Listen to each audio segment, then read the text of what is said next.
Hello, ladies and gentlemen. I'd like to take this moment to say thank you for listening to the Real ResQ podcast. It means a lot to me that you enjoy these stories as much as I do. Since the start of this podcast, we've had a lot of support from all over the world. It has been amazing. Now, we have companies joining our team that also want to say thank you for all that you are doing out there standing the watch.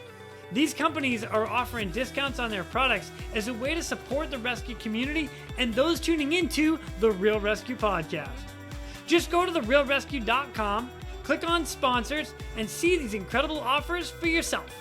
This episode of the Real ResQ podcast is brought to you by Breeze Eastern, the world's only dedicated helicopter hoist and winch provider. Axness, because when lives are at stake and conditions are challenging, clear communication is of the utmost importance. SR3 Rescue Concepts, because you don't know what you don't know. And Airwave, the Airwave Performance Mouthpiece, helping you to use breathing to your advantage. Breeze Eastern, they dedicate themselves to our helicopter rescue world. Since the very first helicopter rescue in November of 1945, Breeze Eastern has designed and manufactured superior rescue hoist solutions. While much of the technology and the unique mission requirements have changed over the past 75 years, their commitment to the rescuers, the operators, and those being rescued has not. Contact them today by visiting them at breeze-eastern.com. The Axness PNG wireless ICS system can bring cutting-edge wireless intercommunication system technology to any aircraft. The PNG system can be fully integrated into an existing ICS system or can be carried on and off as a mobile base station. They can go anywhere at any time on any aircraft. Plus, with the strongest and most robust waterproofed handheld in the market, this system can take a hit and keep working. Their wireless intercom systems are designed to enhance situational awareness through improved communication capability. This system brings superior noise canceling technology to eliminate rotor wash and engine noise from your ICS. The Axness PNG wireless system is currently deployed in more than 1,800 public safety, air ambulance, and search and rescue aircrafts worldwide. I have personally used the Axness system in 4 different countries and on 5 different airframes. It is awesome. If you want more information, contact them today at axness.com. That's AXNES.com. You just make sure you tell them Quinny sent me. SR3 Rescue Concepts is a training company that can help your helicopter training. They train daytime, nighttime, aerial firefighting, hoist, long line, fast rope, rappel, and more. They can assist your program with standardization and safety checks or just an FAA annual refresher. With the certified flight instructor pilots and experienced crew, they are ready to help your agency keep up to date with current techniques, rules, regulations, and equipment. Plus, right now, SR3 is offering 10% off anything in their web store with the promo code, all capital letters, Real ResQ, REALRESQ. Plus, they are offering another 10% from their partners Petzl and their equipment. All you got to do is send an email to info@sr3rescueconcepts.com, mention this podcast, and they'll take care of the rest. And Airwave. What if I told you that you could train harder for longer and recover faster just by wearing a mouthpiece? I know, I questioned it too. Then I gave it a try. The Airwave Performance Mouthpiece is a breakthrough in performance technology that is scientifically proven with over 15 years of peer-reviewed, published research at the Citadel to open your airway by 25% for improved breathing, resulting in a 20% decrease in respiratory rate, an increase in muscular endurance, and 50% reduction in cortisol levels post-workout. Now, what does this mean to me? Well, now I'm able to train harder, recover faster, and be even more prepared for when that SAR alarm goes off. You don't need to take my word for it. Try it yourself and see how you can use your breathing to your advantage. Go to airwave.com or visit them on Instagram @airwave to learn more about it. Then, when you're ready to give it a try, Because you heard about it here at the Real Rescue, you get 10% off with the promotion code Real ResQ, RealResQ. Coming up next, we've got another U.S. Coast Guard rescue swimmer coming to us with some amazing stories. I'm super stoked he came on to share some of his stories. We had a blast talking, good laughs, fun stories, amazing rescues, plus what he's doing now, incredible for not only the rescue swimmer rate for the Coast Guard, but it's gonna go big. It's gonna be great, and you guys get to hear it here. I'm so excited. So please welcome our next guest, United States Coast Guard rescue swimmer number 503, Mr. Bret Fogel. My name is Jason Quinn. I am United States Coast Guard rescue swimmer number 500. These are my rescues and rescues from those of us that put our lives on the line every day so others may live. This is the Real ResQ Podcast.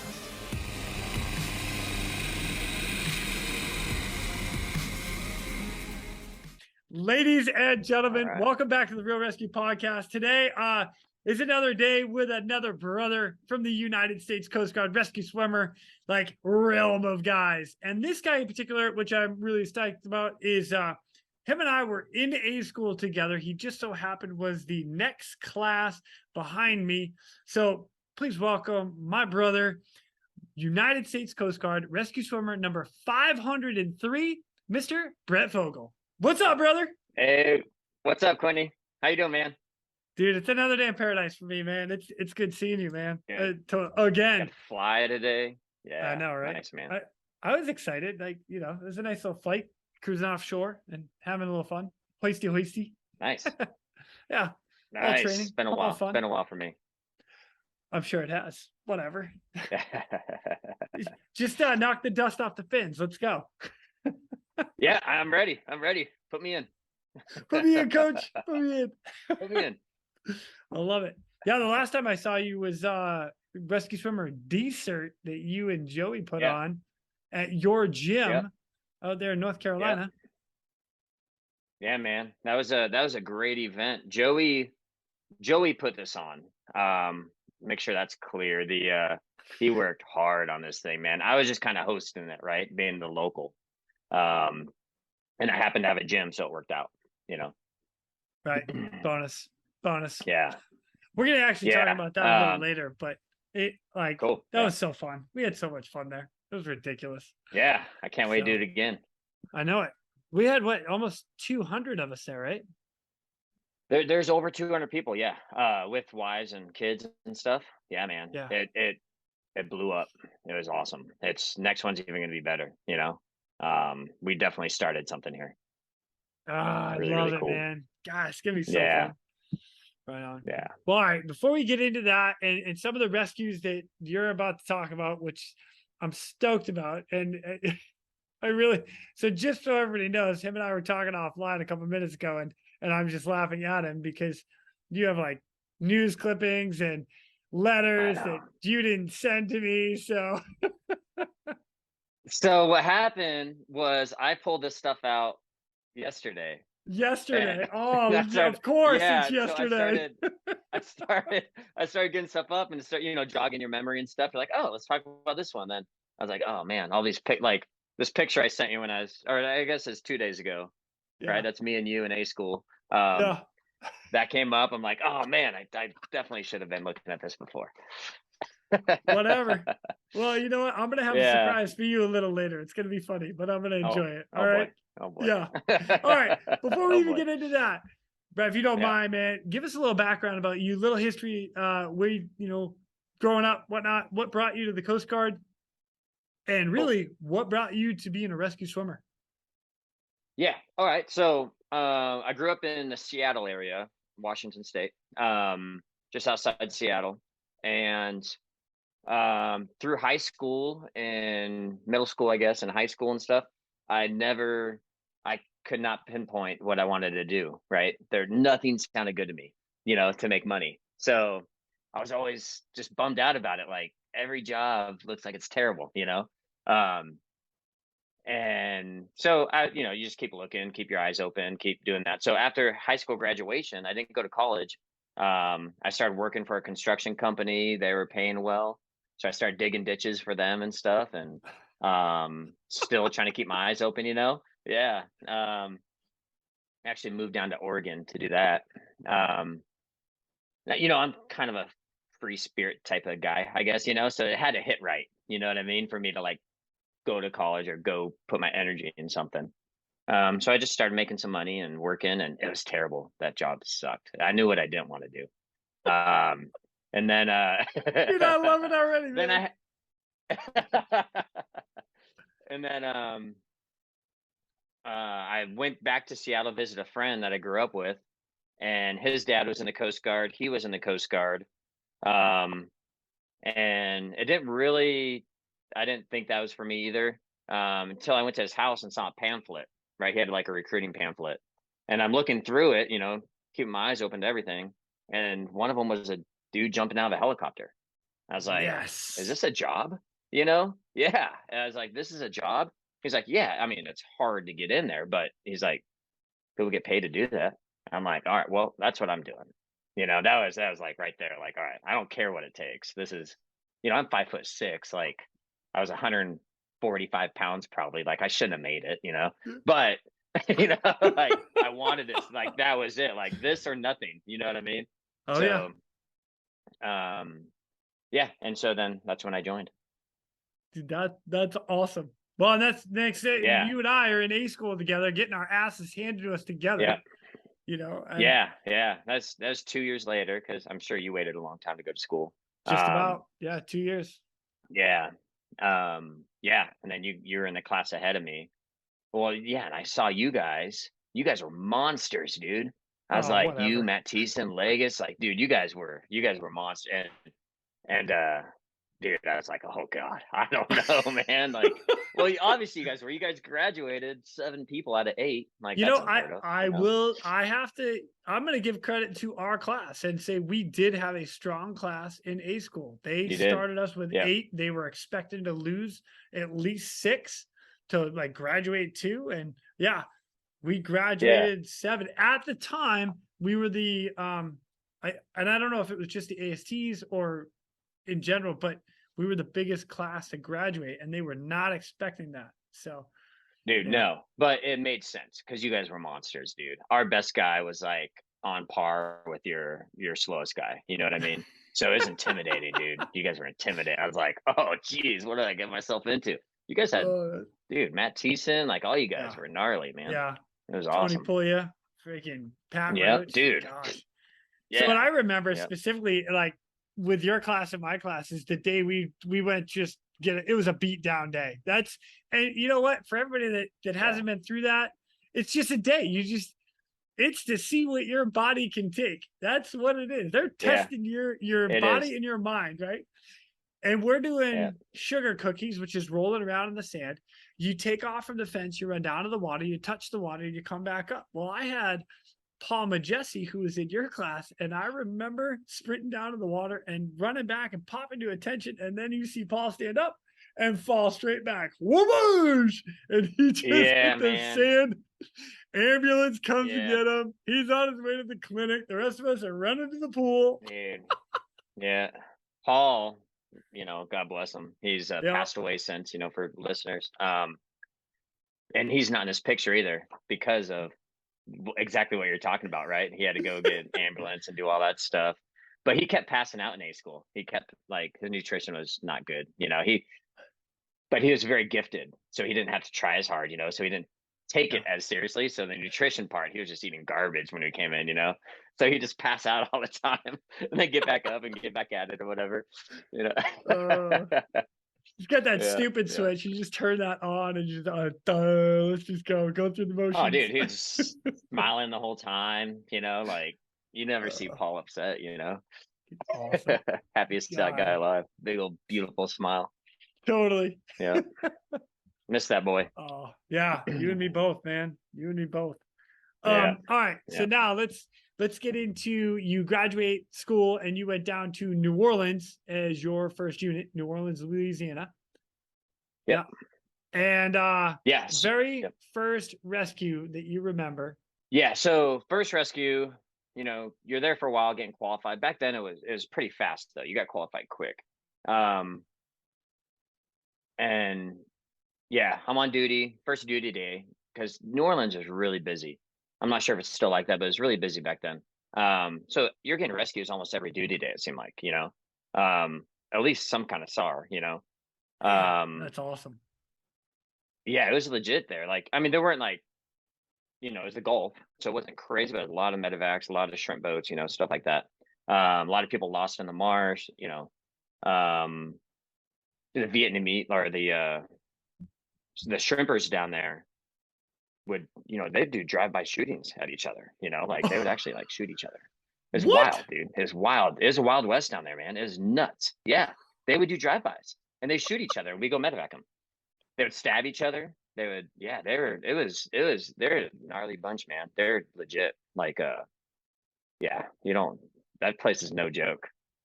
Holy shit, I didn't know any of that. That's hilarious. And it's Yeah, not funny. yeah. That's not funny at all. I'm sorry.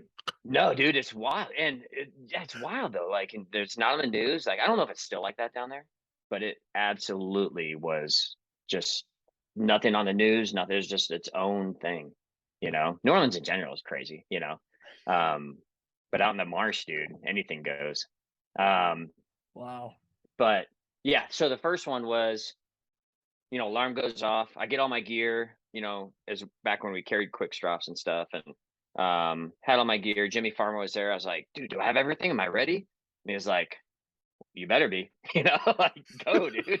Like, it doesn't matter, you know, like, this is not the time to ask, Brett. Like, all right. So I go out, you know, you're nervous. And I'm all pumped up, nervous, like, this is it, dude. This is everything you've been working for, you know, like, to me, this is the Super Bowl, right? Like, everything you joined, you know, 2 years, you get through A school, you know, all that stuff. And then EMT school. So I go out and get lowered down to a fishing boat. And it was just a small like skiff type thing, I think. And they're just, so I go down, they're lowering me down and I'm all pumped up. Dude, I was so excited. And get down to the boat, feet on deck, right, with the booties. It's Yeah. full of fish, right? I just slip, I fall. I'm like, no, this can't be happening. Like, the guy's looking at me like, oh boy, like, what did you guys send me? I'm Oh, so I that's get back great. up, you know, brush myself off. It's so slippery. He caught a lot of fish. I don't remember you know, it was, he had some kind of medical trauma. And I think then the Coast Guard boat by then came, and so we just transferred him to the Coast Guard boat, right? Wasn't life-threatening injuries or anything. And so he can get out of there. And then, yeah, right when I get hoisted back up, I get back in, put on my helmet, and the pilot's like, all right, we got another one for you. So we just head out to the next one. Then I don't remember that one. But then we do that rescue, and then I get back in. They're like, hey, we got another one. I'm like, Oh my dude, this is gosh. my life. Like, I Dude, was back to so back to excited, back. you know? Oh, snap, Um, man. That's sick. Pretty amazing, man. Yeah, so it's 3 back to back, you know, the best feeling in the world, you know? And then, you know, I was digging ditches, man. Like, come on, you know? And now you're slipping on fish guts in a fish boat. And then I'm just, yeah, just balling up every rescue, you know? Oh my God, dude. That is sick. Yeah. Yeah, best day, dude. Best day ever, you know, because, you know, then you go home and you're, you know, going to bed, you're just like, yes, yeah, Yeah. this is my new life, you know, like so excited. Yeah. Oh yeah, adrenaline pumping Yeah. for days. Days. Oh, yeah, man. Yeah. Now you're ready to train, right? You're ready to get good at your skill, get, you know, be able to walk on fish and whatever you got Yeah. to do to like hone in on your capabilities, you know? Like, all right, I got to get some stickier shoes or something. Oh And God, that's how that's New so Orleans funny. was. It was like every duty day, man, was sorry, you know, like, and you know, I was with Matt Thiessen, you know, which was in your class. Yeah. We, you know, became really good friends, and but we're just port and starboard, you know, like one of us were on duty, one of us, we had pagers back then, we didn't have cell phones, right? And then Awesome. we're always getting called in, you know, so we're just getting ready. Like it'd be a race, you know, if we're all downtown New Orleans or something like Bourbon Street together, the pager would go off and we'd all jump in the car, like race there, you know, like, oh, I got it, you know. So much fun. That was a great 4 years. What a blast. Oh, I love it. Yeah. I love it. Yeah. All right. So now this rescue that we're going to talk about here was in a little news article that you pulled up and didn't send to me. So surprise, you get to read the headline and tell us what it says, and then you get to talk about it. All right. That is, I think we're talking about this one. So this is my favorite rescue. One of my favorites, I guess. One of the two favorites. All right. So I haven't read this article in years. I didn't even read it since. So when you're messing it up, I'm gonna just laugh at you. I'm just playing, dude. I wouldn't do that. It's all good, dude. All so good. we got the Virginian pilot. Got it. Stay with me. The Virginia pilot. Yep. Stay with me. And yeah, so this is the F-16 rescue out of Elizabeth City. Probably 2013 or 14 or something like that. Okay. One of those. Yeah. So this is my favorite one because of who we rescued. You know what I mean? Just another military man that, you know, big impact on our country. I hold them in high regard, you know, fighter pilots. Sweet. And me too. Yeah. Air National Guard pilot ejected into the ocean after bumping wings with another jet. A North Carolina Coast Guard crew rushed in and plucked him to safety. So what happened on this, I'll start with what happened to them. They're two F-16s doing training, right? You got a instructor and then you have a student, right? Side by side, flying wingtip to wingtip, like formation flying. Okay. Yeah, just doing their training. And it's normal ops for them, you know, except the trainer clipped the instructor, right? Okay.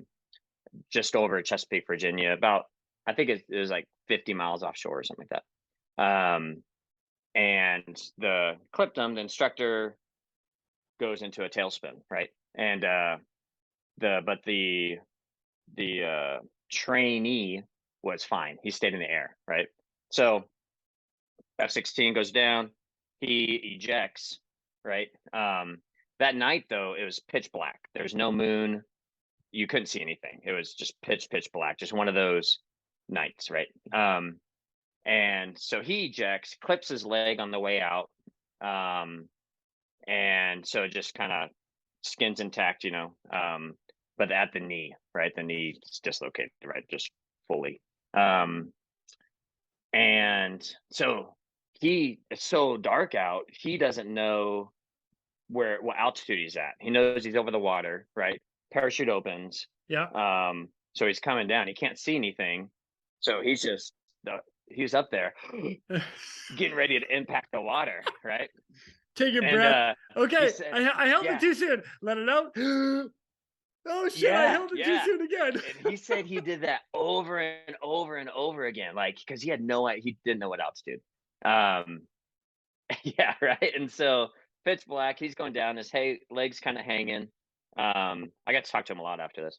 And finally he stopped holding his breath. He's like, all right, I'm gonna hit sometime, I think, right? Like, took eternity apparently, which I could imagine, in severe pain probably.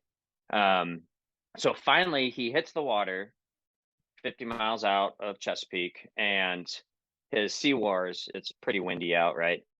Or the maybe you remember the saltwater activated release for the parachutes. Yep. Whatever that was called, didn't work. So it didn't release. So now he's getting pulled through the ocean, right? The wind catches his parachute. He's getting pulled around with his leg just hanging, flailing. Ouch. And just for everybody's knowledge, so the saltwater activated release, so there's two ways to release a parachute from the fighter pilot, and one of them are the clips. Coke fittings. Yeah. So you pull those and those release and the parachute goes away. So then you're separated from the parachute, can't bring you down. Well, the saltwater activators are, once you hit saltwater, it's supposed to blow those off and pop them off. And if it doesn't, then that's what happens. The wind catches you, and then next thing you know, you're dragged across the water. So, give you a little Yeah. explanation on that one. Yeah, which is unfortunate for him, right? And Yeah. but he gets the coke fittings off. He gets off it, finally. Um and the his buddy's calling the Coast Guard, right? He's calling a Mayday type thing. And so we get launched out of Elizabeth City. And the funny thing about this in the beginning is this was I stole this SAR case. I stole the SAR case from Derek Ansley for sure. Oh my God, that's And hilarious. That's yeah, and for terrible. me, this is yeah, yeah. Oh, he You're that deserves it. He's the guy. worst. You're that guy. You dick. Yeah, yeah, yeah. Well, so me and Derek are like really good friends still, and I told him I was coming on here and I was going to talk about that, and he's like, "You remember you stole that from me, right?" And I'm like, "Oh God, you're right." You know Which what? it Thanks for wasn't. admitting it right now. I just, Yeah, yeah, yeah. But You're it welcome, was Derek. just happened to be. Yeah, it's one of those like we just switched duties, so it happened to like fall like that. You know what I mean? Yeah. The same way I stole Kurt Rebels. It's cool. Yeah, yeah, yeah. So, but obviously he didn't forget it. But No. and well, I told him I was coming on here, and he was like, are you going to talk about that rescue you stole from me?" I'm like, "What was that?" He's like, "The F-16." I was like, "Dude, that's a good idea, man. Let's talk about that one." He's like, you jerk." Um, Love it. so yeah, so we get called out there, and again, it's pitch black. So he's on his radio, right, vectoring us in. He knows, he's another military. He knows exactly what to do. He's had this training, right, and it was clear that he's had this training. But it was so dark out we couldn't find him, and NVGs weren't working, because it wasn't even light enough to use those, um, or they weren't effective. So we're flying around. We know he's vectoring us in, I'm at your 12 o'clock, 100 yards. We're coming in, we're coming Yeah. in, and then we're on top of him. He's like, mark, mark, mark. We look down, we're like, I have no idea where this dude's at. We still couldn't see him, right? So he came back around again, like, hey, you flew right over me. Did it again, mark, mark, mark. We're like, dude, we can't find you, man. It was just that dark, one of those Wow. nights. And Yeah. yeah. So we finally get him, like right when like the only way we found him was the spotlight was right there, right? Where we had him in the spotlight, you know, right under us. So we came back, deployed me, lowered me down, and again, blood's pumping, dude. Like it's a F-16, just really exciting for me, Yeah. and I was really excited to get home and rubbing in Derek's face mostly. But the the swam up to him. He's in his little raft, so you have a one-man raft, that they have in their seat, right? And you can tell this guy's got to figure it. He's got all his stuff. He's got like a garage sale going on, right? Everything is out. All this, he was taking an inventory, right? Which is great move by him, but it makes my job a little harder because there's string and line and stuff all over the place. Then the parachute wasn't with him though, so that's good. And so he's in the raft. I swim up to him, go talk to him. He pops out like, "Hey, man," and he's just dude. So I'll explain that. One of the coolest, calmest collective dudes ever. And so I start taking him out of the raft, and he's screaming, right, because his legs not really doing well. So he starts screaming. So I pop the raft and I kind of take the raft out of like under him, instead of Okay. pulling him Yeah. out. That worked really well for his sake, for his pain. And while I was figuring that out, I had him just putting his survival stuff away, trying to put in his pockets. It didn't work that well, so I ended up cutting that stuff away. And so I have him. I get the litter. Litter comes down to me, and then the litter, for listeners, it's the backboard, right? It's a floating backboard. I get that. I start putting them in the backboard, and that was fun because it was pitch black, right? Even the light the helicopter was shining on me, because the helicopter has to be so far back that I can work, but they want to shine a light on me so I can work as well. So it wasn't doing that great. So it's kind of putting them in the litter in the blind, right? So it's by feel, and which is awesome because we train so much with it, Right. water Yeah. litter rescues. And I'm not sure I've had maybe one or two other water litter rescues, before that, but we train so much that you can literally do it blindfolded, um, which is what we had to do. But that Wow. poor guy, man, he was in a lot of pain and he was holding it together pretty well. But every time I went under to go do the foot straps, the leg straps down beneath, I could hear him screaming, from over the helicopter. Underwater. I'm underwater. Yeah. He's like, just screaming. I'm like, oh God, dude, I'm sorry. Cause his leg's it's not in a good shape.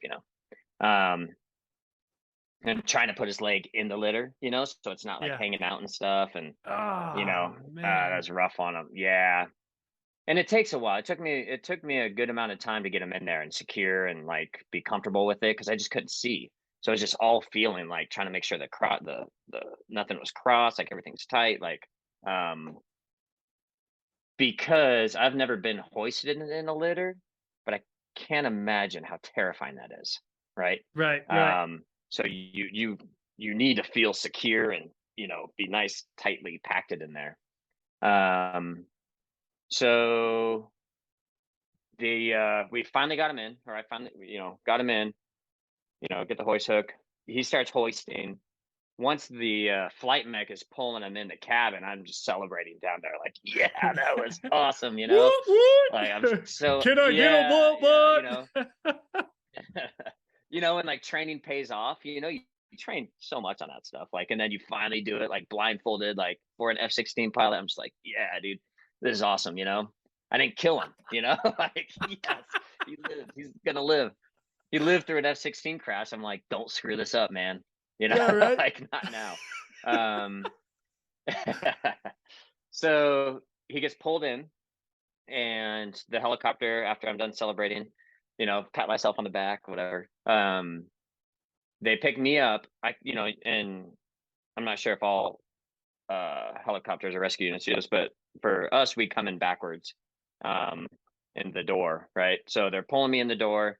I sit in the helicopter, and I turn around to check on him. He's out of the litter. Can I cuss on here or no? Yeah. Do whatever you want. It's your Yeah. Okay. podcast. Okay. All right. Well, it's a quote. So, and so he's up, took himself out, sitting up, and went for a high five. He's like, "That was fucking textbook." I'm like, "Dude, you're the toughest dude I've ever met in my life, man." Like, he's just all stoked, dude. It was like if you got rescued, like Oh yeah. like just excited, right? Yeah. He was the Man, you're same way, doing a dude. He great was just job, like, man. yeah, yeah, dude. He was like coaching me, like I was like, oh man, dude, I wasn't expecting that. You know what I mean? I was expecting to go in there, work on his leg, give him some oxygen. Um, but he was there for the party. Um, yeah, he was a really easy, guy to have. You know what I mean? Like he was helping me out a little bit. I freaking Yeah, love then it, we took man. him over. Yeah, we took him over to, I can't remember what base, but super security. Like it's a big deal that you crash an F-16.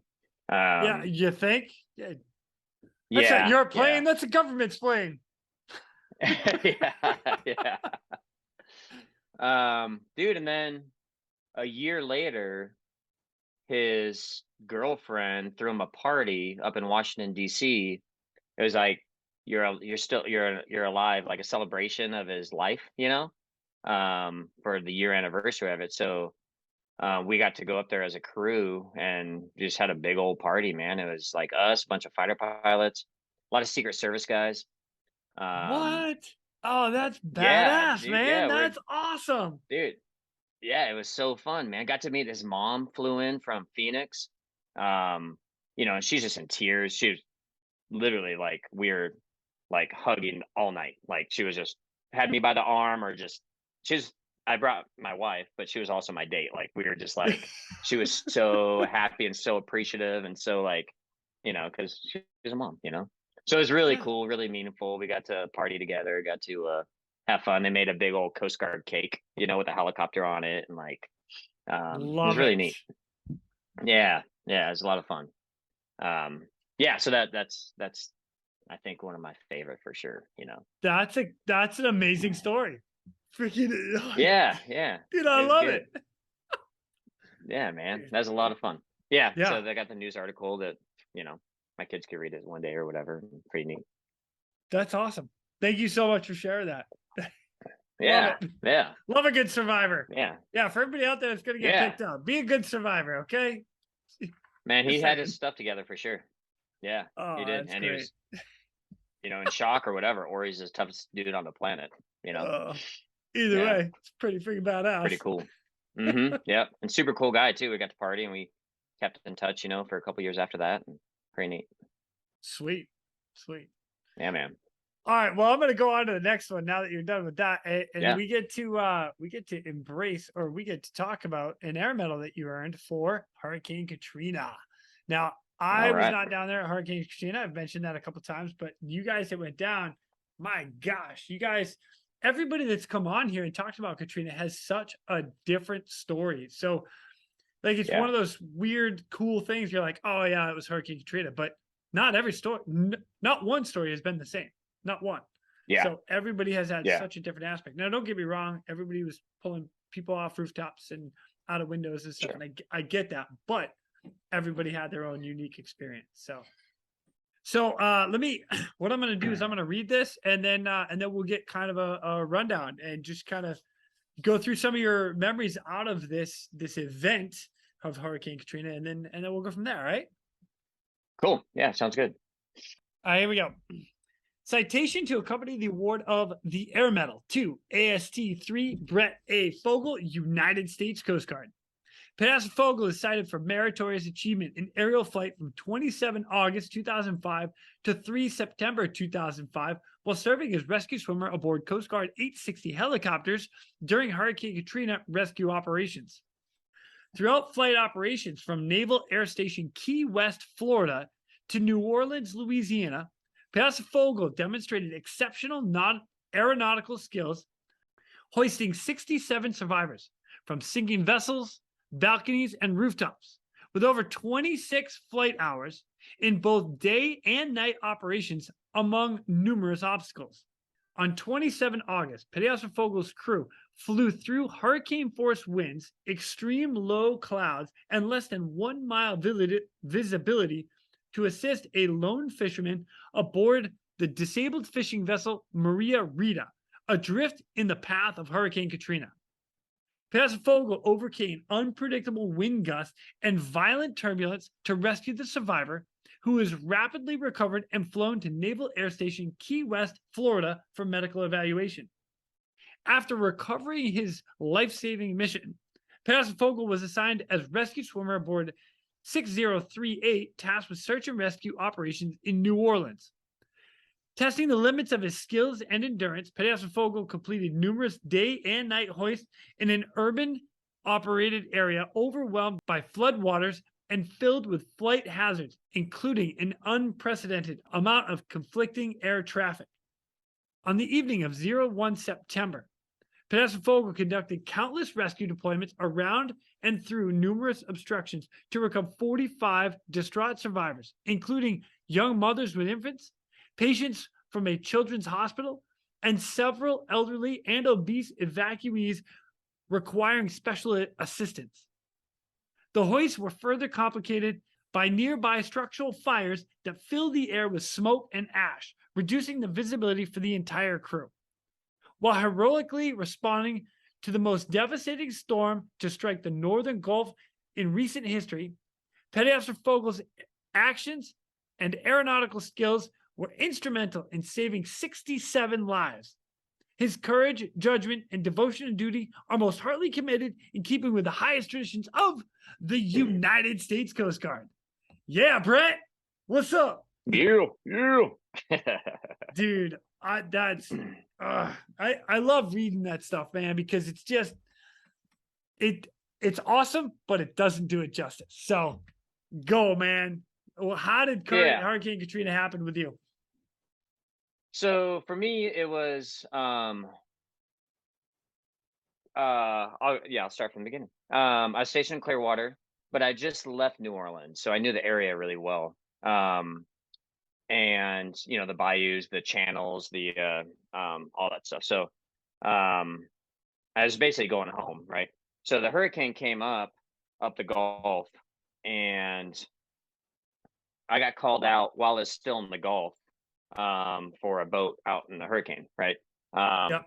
We get on scene there first, and it was early in the morning, I think.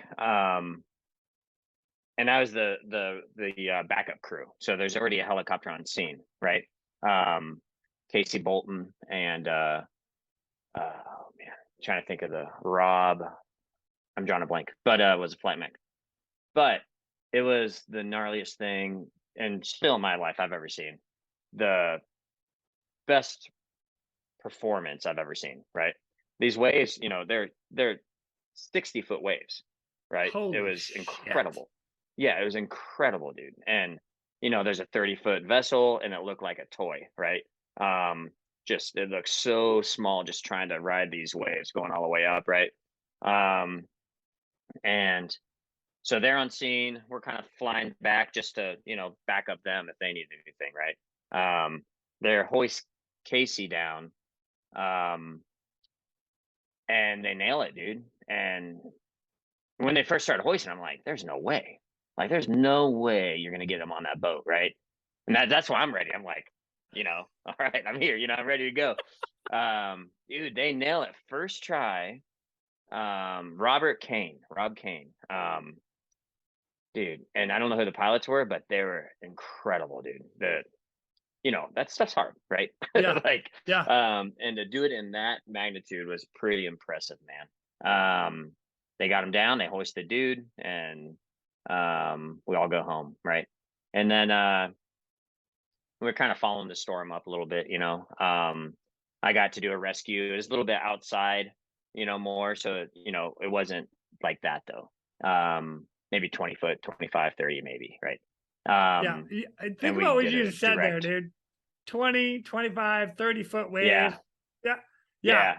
Okay. Which is great, unless you just watch that. You know what I mean? Like, once we got on scene, I was like, all right, this is gonna be a piece of cake. We better not ball this up. They just pulled off like something I thought was impossible, So yeah, so we got to, I think it was a direct we did because, so I got to hoist somebody there. And then once we went home, I think, and then when the hurricane hit New Orleans is when I was one of the first crews out of Clearwater, just because I had previous, knowledge of the area and stuff. And you get up to the city, I guess on scene is the whole city, and it was nighttime. All you see is flashlights, right? And every roof, thousands and thousands and thousands of people, as far as you can see, you just see flashlight. Everybody needed rescued, right? Yeah. And you're kind of like, all right, let's start here. We just pick a house and we just go to work.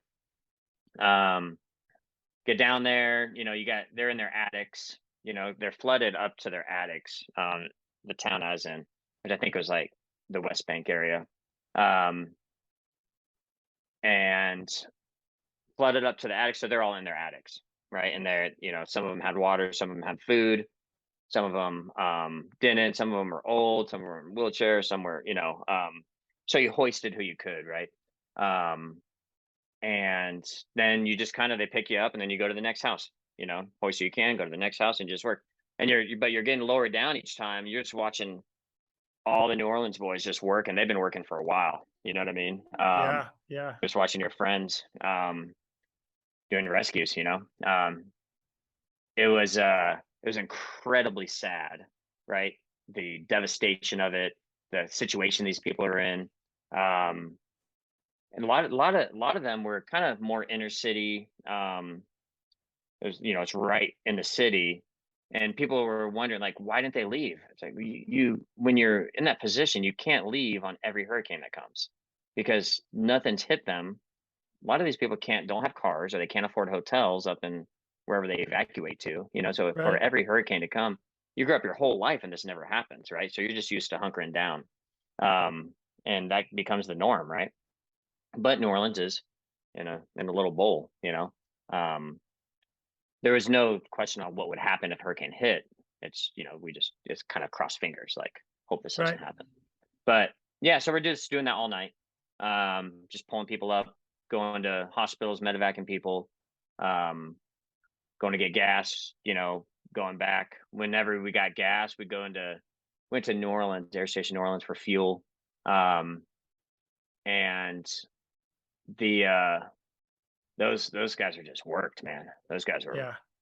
dude, you open a closet door, there's somebody sleeping on the floor in the closet, like just trying to get a hour of rest, you know what I mean? Like those guys were working, dude. We got to go to Mobile and sleep, like take breaks and stuff. And we did this for days, I think what something, that happened that was really devastating was when the levee wall broke. That's Yeah. when, you fly over and you see all the neighborhoods you're in doing rescues, and they're underwater. And there's a lot of people under there. That was rough, man. That was super sad, super sombering, like, oh God, like, I didn't expect it, I guess. But yeah, so we were there for about a week, just doing rescues or, support, or until the boats finally could get in and stuff. And it was pretty devastating, man. You see horses and trees, you see just bodies Wow. floating down the road. Yeah, bodies floating down the road. You go to Mobile, you see big old giant ships like a mile inshore. Like it was it was pretty devastating, dude. You know, um, Yeah. yeah, yeah, that was my time in New Orleans. And a lot of the rescues were simple. Put somebody in a basket. You know what I mean? Yep. And then hoist it off a roof. A lot of crowd control type stuff if you do land. Like it's a first for us for Urban Star at all. So we're just kind of trying to make it up as we go. Right. Um, Well, yeah, everybody down there did yeah, an amazing job, that's for sure. So yeah, dude, it was Super Bowl of our time right then. You know what I mean? Like this is it. Let's do what we can. Do the best we can. We didn't train for it. That's the thing. Like that wasn't a right. thing we trained for. So Yeah. it was really cool. It was very impressive on how we all worked together and how it worked out, and no giant mishaps. And that's what surprised me. The Yeah. flying had to been hard. I mean, the traffic was ridiculous, right? Just helicopters everywhere, dude. You know, um, Jeez. yeah. And that was it, man. It was just figuring it out, trying to get into roofs, trying to go through windows in the attic, or we ended up getting axes. Chainsaws worked a lot better. But we're just like, I don't know, like let's try this. Yeah. Now Yeah. I think the Coast Guard's getting better at urban SAR, um, with training and stuff like that because of that, I'm sure. But We yeah, had Bradley Pagage on here, and he was talking about a lot of the urban SAR that they're doing at Ahars and whatnot. And good. I'm hoping I get the opportunity to get up there and hang out with those guys. But they are training that now, which is, and for anybody that has that opportunity to go out and train for it, I'm all about it, because I mean it's only a Dude, matter of time a before it hundred happens percent, again. So 100%. Yeah, that would have been nice, like, and we figured it out. You figured yeah, it out, but best methods, like if you know what you're getting into, like how to get into this attic, right, instead of just right. trying to kick the window in, hanging from the roof, like like Uh, yeah. Dude, I can But see it was it a too. sad situation, man. Yeah, tough. Because I lived there for 4 years, so it was a special place in my heart. Like I loved Yeah, it there. And the people there are amazing, dude. The people are amazing because, um, any city that I've ever been to that kind of has it rough, like Detroit, right? Um, Buffalo, like any either weather-wise or just kind of a rough city, it really breeds like amazing people because they're so unentitled, right? They're just true and authentic, and they're a little bit in a survival situation. They have a mutual respect for each other because they're all in this situation, you Yeah. know? Yeah. Yeah, yeah, I love places like that. That That's I like cool. shitholes, you know? Yeah. Yeah. Oh, that's funny. Yeah. That's funny. Yeah. Man, nice. Yeah. Then so we're there for I was there for about a week, I think. And then a helicopter from Clearwater came to pick me up to take me back to Clearwater where I was stationed, right? Yep.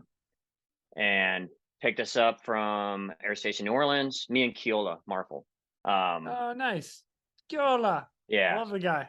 yeah, yeah. And so we're headed back, right, from New Orleans to Clearwater, going across the Gulf, and we're sleeping. We're pretty tired. And we're on, we're on the troop seat, snuggling, right, like together, like we're literally on the troop seat, like holding each other, sleeping. Um, and we don't have it, it's not SAR configured or anything, so we don't have the SAR equipment and stuff. And we're on our way home, dude. And the pilot, me and Keel are snuggling, and the pilot banks super hard to the left. We fall out of the troop seat. Um, we're like, dude, what's going on? Dude, this dude on the way home saw a boat capsized, right? And we're 20 miles away from anything, capsized boat, 5 people on board. What?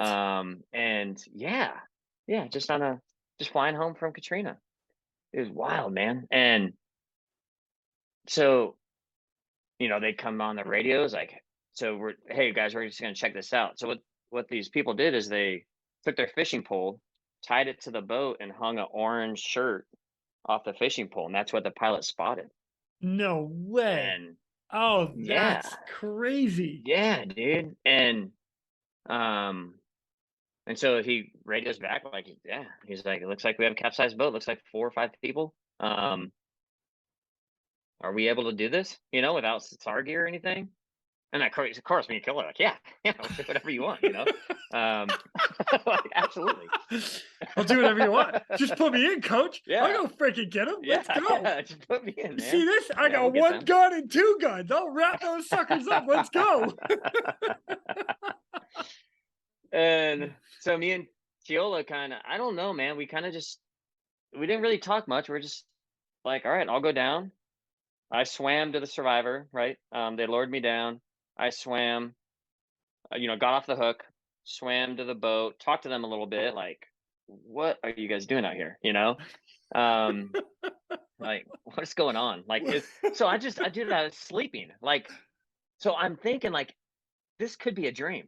Like, I was dead asleep. I was, just out, just all groggy. Like, what are we doing? So they lowered me down. I swam to the boat, grabbed a survivor, bring him back. Then Keola would come down, and I'd hand him to Keola, and he would put him in his quick strap because we still carried our quick straps. And then he'd hoist them. So we just do that number. Like I'd swim, and I would just meet him there. We didn't have a Nice. basket or anything like that,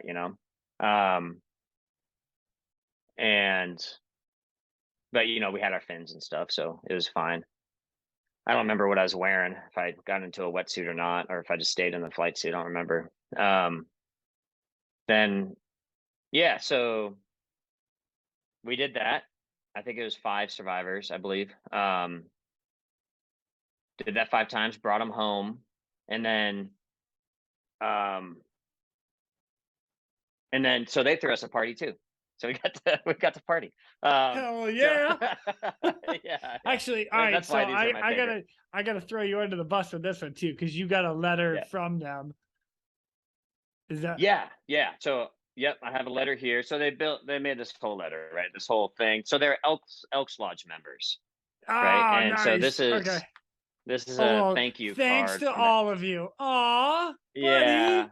for the Elks Lodge. So they're all the Elks Lodge members, like, thank you for rescuing our boys. Like, A lot of them are jokes, like you could have left them, stuff like that. Just regular Elks Lodge, like humor, I guess. So it's just tons and tons of like little messages and stuff. So one of the can I read this one? Absolutely. Please do. Yeah, so this one, hit home. So just to go out there, it happened to have a Coast Guard rescue helicopter fly over you with 2 rescue swimmers in it, 20 miles offshore, nobody around. Right? Well, that's crazy. You know what I mean? Like the chances of that are basically zero, but which always blew my mind, right? It blew my mind. I went to bed like that was nuts. Like that's weird, something it just felt like it was like something else happened there, maybe. You know what I mean? The prayer got answered, and it was you. Dude, You and Marshall. that's what it seemed like, like it was really the statistics doesn't add up, right? Or the especially since you were sleeping in the helicopter, but you were not sleeping. You Dude, were doing your due diligence to pay attention to aircraft surrounding. Nuh-uh. We're out, dude. we're just because they had a whole crew, you know what I mean? So we're just passengers. We're like, dude, we need sleep. It was Katrina was rough, like you get much sleep there. I gotta pick on you though, just a little bit, because I fall asleep too. Like, and half the time, as soon as the rotor starts turning, I'm like, oh, that's good. I'm out. Dude, it's comforting. So Coast Guard heroes. I am Bo's daughter. I think you just happen upon these four men floating, scared, uncertain, a little more closer to God probably than they have ever been in any of their lives. And here you all come. For me, I can't begin to thank you guys enough. I've lost my mother, brother in the last 10 years. The loss of my daddy would have probably put me over the edge. Not a good thing for a mother of 2. Thank you from the bottom of my heart and every fiber of my being. God bless and what you stand for. Then signed and right? Like, dude, that's what it's about, man. Man, I just got chills. I love that. Dude, and they made us a little plaque and stuff here. That was a weird one, man. Like it wasn't a hard rescue, but it was like, all right, something happened here, Dude, get this. I got word within the next week, 2 of those guys passed away from unrelated on the same day. Really? Yeah. Dude, I don't know. That was the pilots called us in, or somebody called us in and was telling us this, like, hey, this guy and this guy passed away. Totally unrelated. They're like at a fair, or like at a carnival or something like that, like something totally unrelated. One guy had a heart attack while he was in the water, before we got him. And so he had issues, but the other guy passed away as well. Wow. So it's like, oh God, did we interrupt something? I don't know, man. Like, and I'm not very religious or, too spiritual and stuff like, but that opened my eyes a little bit. Like, okay, math doesn't add up here. You know what I mean? So, wow. Yeah. And they threw us a big party at the Elks Lodge and it was super fun. And all the Elks people came and, like we got to hang out with them and celebrate their life, before they, before the other 2 guys passed. Wow. Yeah, pretty cool one. But that was on the way home from Katrina. So I got to do rescues before, in Katrina before and then after on the way home too, which is pretty neat. Dude, that is so cool, man. Yeah. Wow. Yeah. Just wow. Yeah, man. That was mind blowing. It's fun to have these, like the words and stuff, as you said, like doesn't capture a lot. You know what I mean? Right. When because the people writing awards. And for people that don't know, like when you're at least in the Coast Guard Rescue Swimmer, like you're alone, like you do the work, like in the water by yourself. So awards don't. It's hard to really capture everything, right? And then if you have to write them yourself, it's kind of like, well, this is what we do. Like I don't know if this is award worthy. It's like literally our job. You know what I mean? Yep. So you kind of just pass it off. Like I wasn't really into awards very much. I kind of rather not have them. You know what I mean? Like so I can have it. But things like this is like this is a thank you card, man. From the entire Elks Lodge. Dude. Yeah. dude, yeah, Totally. this is where it's like, all right, this one's a keeper for life, you know? Absolutely. Yeah, that's the good stuff. You don't get them often, or I didn't get them often. So when you do, though, you cherish that thing, you know? Man. Brett, these stories have Yeah. been amazing. They're off the hook. I cannot thank you enough for Yeah, sharing, cool, man. like the stuff that you did Awesome, in the man. Coast Guard and all. Yeah, I can't get enough of this stuff, man. Yeah. I'm telling you. Dude, I could tell. So, Dude. I love it. I love listening to this podcast, man. It's hey, great. thanks. I appreciate it. Yeah. Well, I'm not ready Yeah. to let you go yet though, because there are a couple Yep. things I want to talk about, and the first one is I'm going to fast forward to today. You Okay. and Mr. Steve Gonzalez, and I don't remember his number Yep. off the top of my head. Shoot, 7-Eleven. He's 7-Eleven. Yep. I Yep. love it. I'm gonna. That's his Instagram at least. Swimmer 7-Eleven. Okay, we're gonna go with that. All right. Yeah. So Steve Gonzalez, right? So actually, and you two got together to create a program called Ready Swimmer. All right. We did. Yeah. What is that? Okay. Yeah. So I'll start with, so Ready Swimmer is a program we're using to get individuals ready for swimmer school, right? And it's kind of an academy that we've developed. So where this spawns from, I'll start with, and then I'll kind of go into more of what it is. Yeah. So Steve and I were instructors at the Rescue Swimmer School, right, in Elizabeth City together. And I knew him before, but no, not really. But if you don't know Steve Gonzalez, he is one of the smartest guys I've ever met. I think he's got a photographic memory. Beast athlete too. He is Jiu-jitsu, and he's just got Yep. Solid dude. Yep. Solid all the way around. So yes. Well done, Steve. Yeah. Yep. And have you seen his quads? Oh man, that guy's hot. It's freaking. But I love it. Yeah. Hold on. Can I go on a side note real quick? So Steve Gonzalez. So he does jujitsu. He does. It's funny. He's not a CrossFitter, but he does all the CrossFit movements. He's like, I'm not into CrossFit. I'm like, you do box jumps, bro. Like that's part of CrossFit. They just throw that on you. I don't care whether you like it. So anyway, so I find out he's at a local gym out in Virginia. Well, my daughter is living there, and I said, hey, why don't you go? I got a guy. Just tell him you're coming in, and get next thing you know, I know she's rolling with him and learning how to do jujitsu from Steve. Yeah, man. And then next thing you know, we're at DECERT hanging out, and he's like, I know your daughter. And I'm like, I know. I'm not sure if that's weird or cool, but he's such a good guy. So I got nothing but great things. Even my daughter, Haley, she's like, I love Coach Steve. He's amazing. So yeah. Anyway. Yeah. So we're in A school together, and he's just really, really smart. But he's also into exercise science and physiology and all that stuff. And I was too, just not to the level he is at, right? And so I started digging in, start studying, really into the exercise science, right? And mostly we were directing for A school, right? Because we knew it could be better. We knew,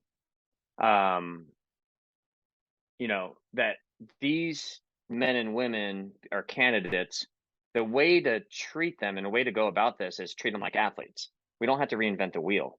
It's like you're training somebody for the combine, right? Yeah. It's science. Yeah. There's scientific methods to apply, like how, if they're going for the combine and if they have a weakness, right? And you need to make that their strength, right? And you do that through exercise science. So we adapted that for Ready Swimmer. So me, Steve, Brian Kirkendall at the swimmer school, we got to redesign the whole curriculum at school, do all this great stuff for the school, and really got in OFT. We're the lead OFT instructors for operational fitness training. And the Coast Guard really sent us to all these schools and certifications and stuff to learn this stuff, and they knew we were super passionate. But the problem that was clear was the Coast Guard needs more swimmers, but they're having a hard time making them, right? Because they're not going about it the right way. And we preach that while we're in quite a bit.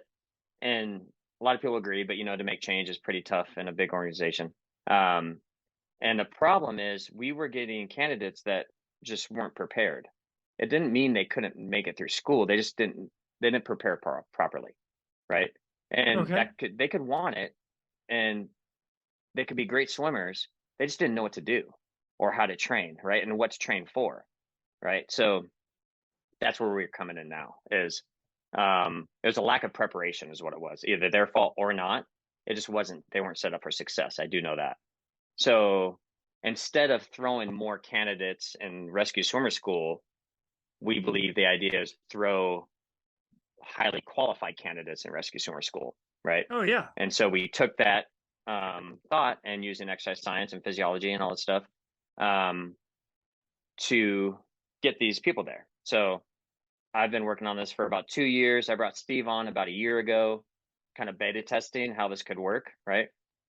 With virtual training. So it's been working really well. Getting great numbers. Virtual training works really good. And what we're doing, so we beta test for 2 years. So now starting next week, right? January 16th, we're going to hold our first class. Nice. Right? We're going to have a group of candidates, and it's going to be individualized training. There's not going to be a broad spectrum of training. It's going to be individualized according to their weaknesses, right? So,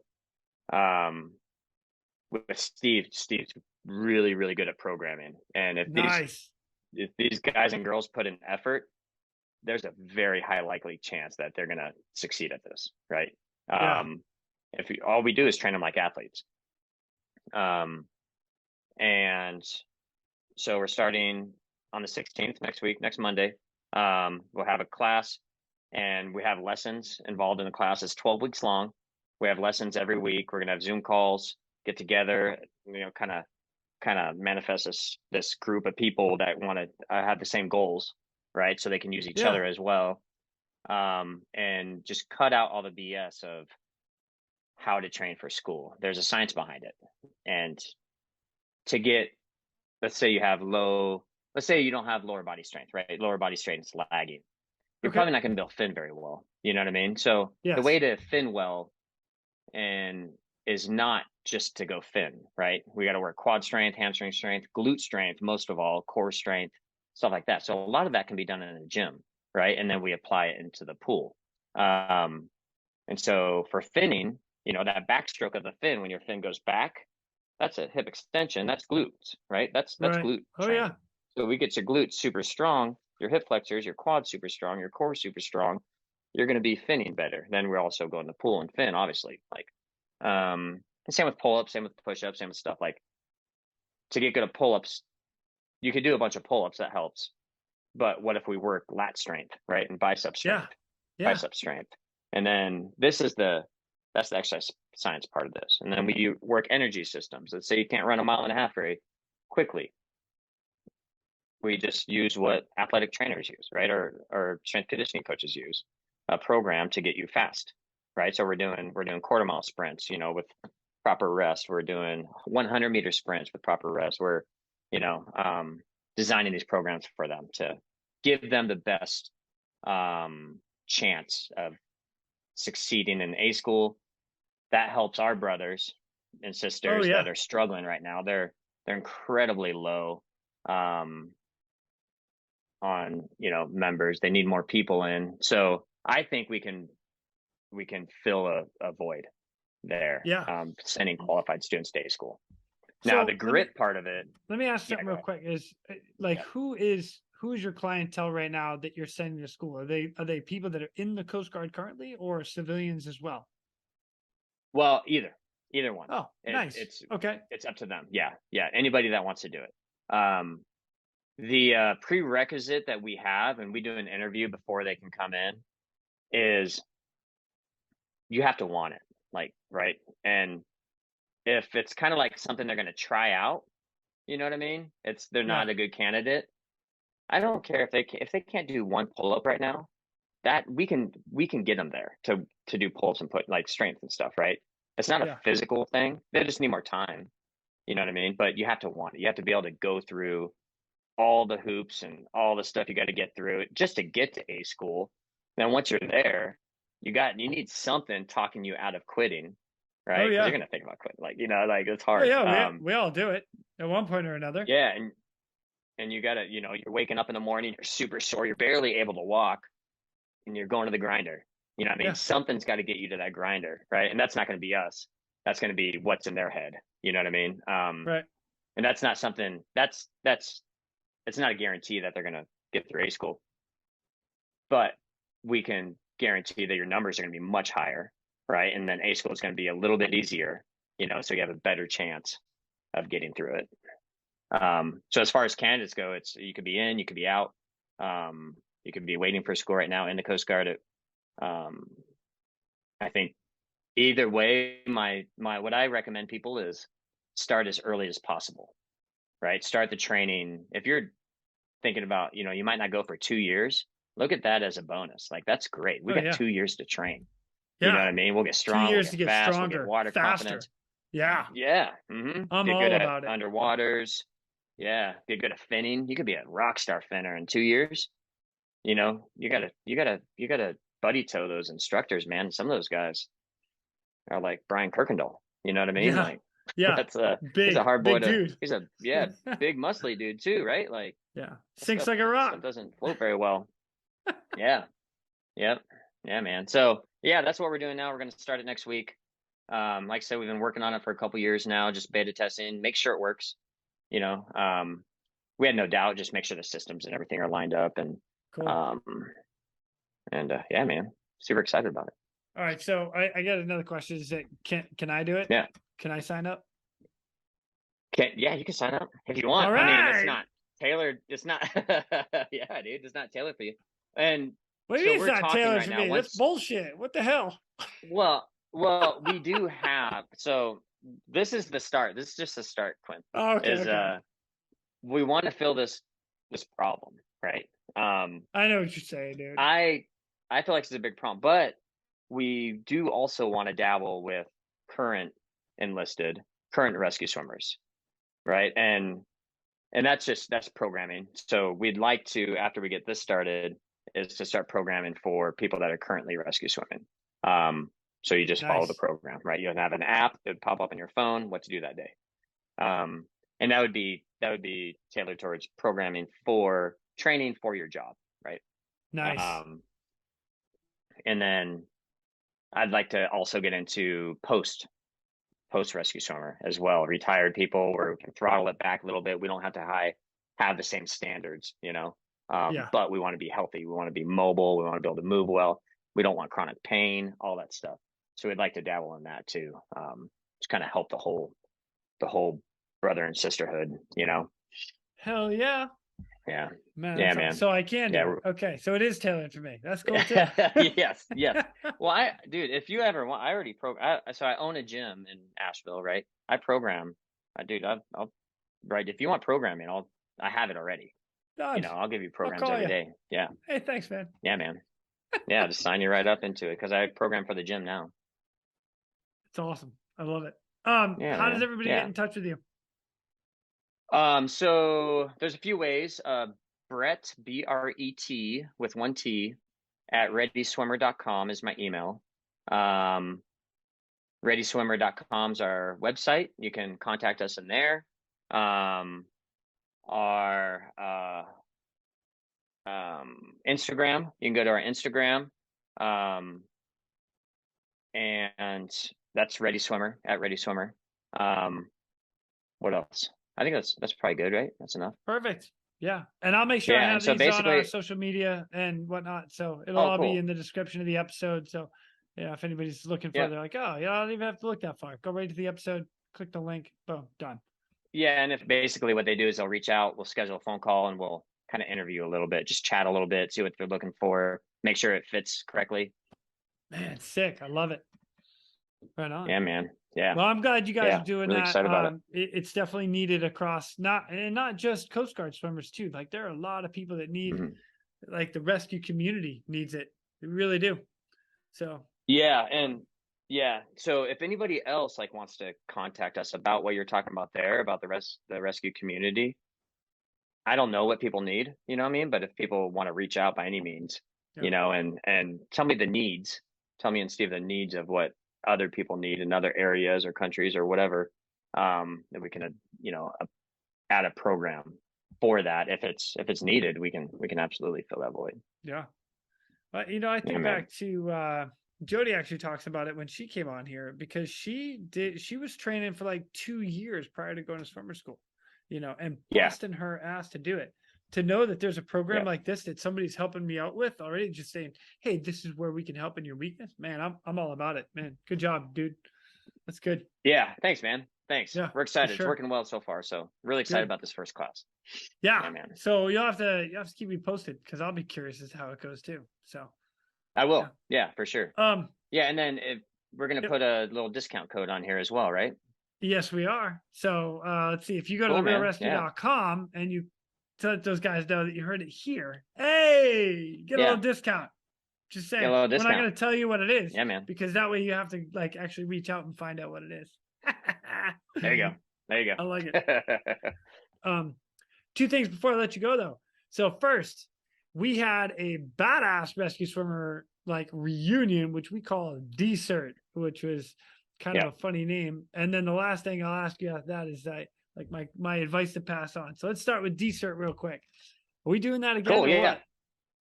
Dude, yes, we are. Yeah, 100%.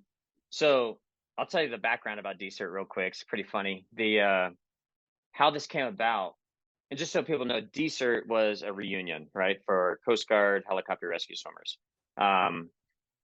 Ended up being a reunion. But how it came about was, I was going to have Matt Crow and Joey Grazinia. They were going to come to my gym and paint a mural, because they're both amazing artists, right? Totally. Matt Crow's who's our tattoo artist, and Joey does the Stronghold signs, right? If you haven't looked at Stronghold, anybody on here, look him up on Instagram. It's really, really good work. Yeah. I think so. Yeah. So they're going to come paint a mural in my gym. And so we had it all planned out. And then Joey's like, hey, I'm going to invite some people. Like, do you mind? I'm like, no, I don't mind. I was like, I didn't know he meant 200 people. Yeah. Yeah. And so that's how it blossomed, was he started reaching out to people, and people were like, yeah, let's do it. And then it just got bigger. Then he'd call me up like a week later. He's like, dude, kind of have like 20 people. Is that okay? And I'm like, you know what? Bring it, man. Let's do it, you know? And then it got to 40, and then I got to 50, and then I got 60, 70, 80, 90, 100, up to 200 people, you know? And so when it got big, he just had to raise money. He's like, all right, well, we need, you know, to raise some money for this. And he did. He just kept going, man. He kept going and getting it bigger, and then got the pot bigger that we needed, you know? So companies like LSC and all these great rescue companies, and this one right here, podcast swimmers sponsored it. What? But LSC was our biggest sponsor for sure, man. Oh, they Life-saving freaking systems dropped it. really Oh, hooked that us was up. amazing. Yeah. Yeah. Yep. And they came out. Mario came out. And a bunch of rescue swimmers donated some money. It got big, man. It got big. We got to pay for all the food, all the booze, all the, you know, like had the event at the gym, you know. It was a great couple days, man. So then after the event, you know, our wives and husbands and kids, and, you know, super fun. Turned out really well. Matt Crow came up with the name DECERT out of ReCERT, right? I love it. I love it. So for everybody that doesn't know, like every 2 years as a Coast Guard rescue swimmer, you need to go to ReCERT, which is EMT Basic Recertification School. And normally it's in Petaluma. And what you end up doing is you end up calling all your buddies that ReCERT on the same year and be like, when are you going? Hey, when are you going? Because it's like 30 of us that end up in class. And next thing you know, we're all at the bars partying it up and studying for EMT ReCERT class just before the ski trip. Yeah. And then we'd go hit the Yeah. mountain in Tahoe and then go back to our respective units. But it was always a good Yeah. time to meet up with all of our buddies. So DECERT was just like a perfect name for it.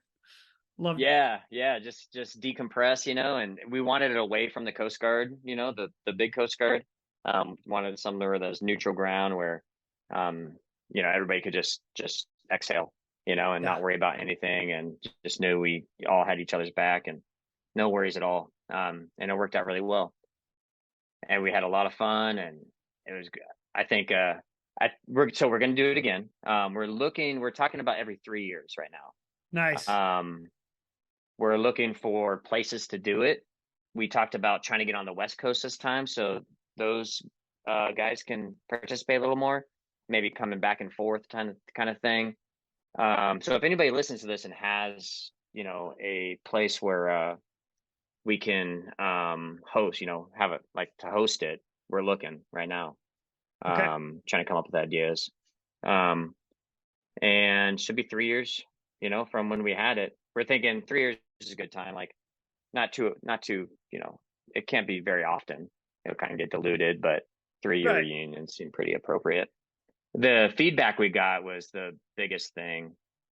During the first DECERT, we didn't know if we're going to do it again. It was like, let's just do it, and have fun or whatever. It wasn't like, let's do this all the time. But then the feedback was like really, really like profound. Like, I mean, some people like really needed this. Yeah. When you retire, and I experienced this too, when you get out and you're not around your tribe, like it's way harder than I thought it was going to be. Oh yeah. You're literally like this such a a tribal community, right? So when you lose your tribe a little bit, you don't lose them per se, but you do. You're not around them. It's weird. It's Yeah. weird. You don't know how to joke anymore. You don't like, dude. I got out. I came to Asheville. I was offending everybody all the time. I'm like, oh god, I don't even know how to talk. Like, Yeah. you Yeah. know? My wife Yeah. still So yells at me from time to time. Jason, you can't say that. Oh, yeah, yeah. sorry. And so, That way I'd and get that's a away with simple that portion in of the it. shop. Yeah, right. Yeah, and you just don't have to filter around, like people you're comfortable with. Like you Totally. shouldn't have to like filter. So that's just part of it though. Like everything else like is incredibly tribal. So got a lot of great feedback on it. So we're like, You know there's what? no way we're Jason not doing Mathers this again, actually said to me, Jason Mather said to me on the way out, he was like, bro, I'm in sensory overload because there were so many of us Yeah. who had been together for maybe a year, maybe 2 years, maybe 3 years, maybe 4 years, who hadn't seen in years.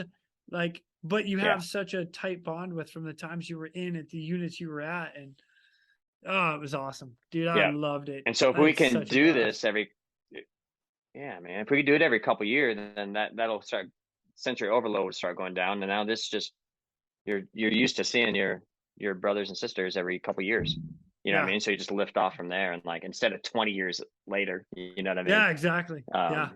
Or never, So yeah, Yeah. it's kind of I think it's going to manifest into this beautiful thing that we get to participate in. So Dude, I love it. I love what you guys are doing with it. So let's keep it going, dude. cool. Yeah, like I said, man, Joey did 90% of the work. I just hosted the area and filled in, helped him out where I could. But that dude was every day for hours. It was a lot of work, man. He's gonna need some help this time. Yeah. We're I gonna, think he was just yeah. bored and he's like, man, I got an idea. He knew yeah, I know. But when you get out, then you get busy right after a couple years. Like you get yourself busy again. Like Yeah. nobody has the time he had then. You know what I mean? So I think we can organize it though to where we can all pitch in a little more, for him. Yeah. Hey, I'll help. Yeah, I'd man. love to, man. It was worth Yeah, it. Every yeah. bit of it was worth it. So, but Yeah, it's gonna be bigger and better next time. sweet. I look forward to it. Yeah, man. I know we're cutting short. We gotta, I know you gotta get out of here. So, last piece of advice that you'd pass on to everybody out there, whatever it may be. All right. Yeah. Piece of advice for if you want to be a Coast Guard helicopter rescue swimmer, because I'm only saying that because that's what I know. Train early, start training now. If you're thinking about it, start training, start lifting weights, get strong, right? Strength is difficult to get. And it takes time. Train early, move well, just start early. And if you're in still, just sometimes we throttle a little bit too hard, right? When we're in the Coast Guard as rescue swimmers, probably most rescuers, I'd imagine. Let's be smart about it, right? Try to throttle back when you need, get the rest recovery you need. Because when you get to 40, 45 years old, that it'll catch up with you, right? So if we're treating our body well, but staying fit and active, then we're going to retire out of this thing feeling great, right? Or not, you know? And if you're out, just keep working, keep mobility, you know, keep your nutrition good, like just keep feeling good. Chronic pain in our world is normal, but it's not normal. We don't have to feel this chronic pain, right? There's ways of trying to get out of it. And all of us are like just normal. We're so used to it. It's just like, oh yeah, I got a back pain and yeah, you know, my ankle's broken, but I'm fine. You know what I mean? Whatever. Like that's not, no, you don't have to live like that. You know what I mean? Yeah. Yeah. So, yeah, take care of yourself, especially like afterwards, the mental portion of it, right? When you lose your tribe and stuff like that, be prepared for it and reach out and keep connected, you know? And that's what we're trying to do with DECERT as well, is it's going to blossom to something for that, but keep connected with us because you will offend everybody you walk into. And it's weird. It's a learning curve for sure. It's such a true that's statement. all I got, man. It's so funny. Brother, I cannot thank you enough for coming on and sharing the stories, the advice, what you're doing now, you and Steve. It's freaking amazing. So I'm excited to see what you guys are going to do with that. And then the next DECERT coming up a couple of years, man, it's going to be fun. So, brother. Yeah, man, I love this podcast, dude. Thank you so much for having me, man. This is a blast. And thanks for letting me throw a Ready Swimmer out there, promote that a little bit. Pleasure. I really appreciate that. Yeah. Next time I tell you to send me an article and a letter, send me the article and letter prior to. Okay, I will. A lot going on last week, man. I know. Dude, I'll play it. I love you, man. Right on. The next time I get to North Carolina, I'll give you a call. All right? All right, brother. Sweet. Thanks, man. See you, homie. And with that, ladies and gentlemen, we are out of here. Go. Thank you for tuning in. We hope you enjoyed this episode of the Real ResQ Podcast. Please take a minute to like, subscribe, and hit that share button. I'm pulling chocks and taking off, but before I go, if anyone out there has a rescue story they would be willing to share, I would be humbled and honored to have you on as a guest. Or if you have any questions about rescue or anything else we talk about here, send an email to jason@therealresq.com. That's Jason at TheRealResq.com. You can also check us out on our web pages, therealresq.com, our Facebook page, and our Instagram page @TheRealResQ. Again, a special thank you to all of you staying on the watch today. Always remember, when that SAR alarm goes off, those in distress are praying for a miracle. They are going to get you. Until next time, fly safe and swim hard.